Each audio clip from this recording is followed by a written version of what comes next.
કેમ છો? મજામાં. આજનો સુવિચાર છે ક્રિયાઓ એક્શન્સ. આ સુવિચાર અમેરિકાના ઇતિહાસકાર એવા શ્રી હ્યુજન બોલ્ટન સાહેબે કોષ રીતે લખ્યો છે. ક્રિયાઓ એક્શન્સ.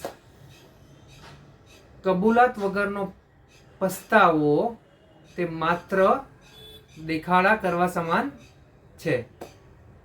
મારા વાલા મિત્રો, શ્રી હ્યુજન બોલ્ટન સાહેબ કે જેઓ અમેરિકાના બહુ સારા એવા ઇતિહાસકાર રહી ચૂક્યા છે, તેઓ તેમના અનુભવોને આધારે ક્રિયાઓ વિશે, કાર્યો વિશે ખૂબ જ સરસ વાત કહી રહ્યા છે.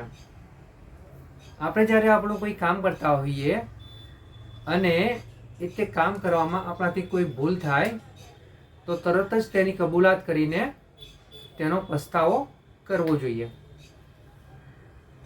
આપણે ઘણીવાર જોયું હશે કે લોકો પસ્તાવો કરે છે અથવા પસ્તાવો કરવાનો દેખાડો કરે છે અને કબૂલાત કરતા નથી.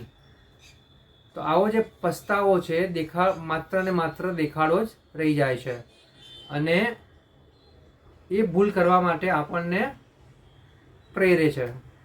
માટે જ્યારે જો આપણે કોઈ સારું અને સાચું કામ કરતા હોઈએ તો આપણી ફરજ બને છે કે આપણાથી કોઈ ભૂલ થાય તો તેની કબૂલાત કરી લેવી, કબૂલાત કરીને પસ્તાવો કરવો.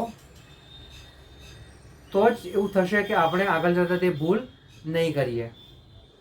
એટલા માટે જ શ્રી હ્યુજન બોલ્ટન સાહેબ કહી રહ્યા છે કે કબૂલાત વગરનો પસ્તાવો તે માત્ર ને માત્ર દેખાડો જ છે. ને આવા દેખાડાથી આપણે બચવું જોઈએ. જો આવા દેખાડાથી આપણે બચી જઈશું તો આપણે આપણું જીવન ખૂબ જ સરસ મજાનું, સંતોષપૂર્વકનું બનાવી શકીશું અને આપણે આપણા જે લક્ષ્ય, આપણા જે ધ્યેય સારા અને સાચા બનાવ્યા છે ત્યાં સુધી સંતોષપૂર્વક, સફળતાપૂર્વક પહોંચી શકીશું. Thank you.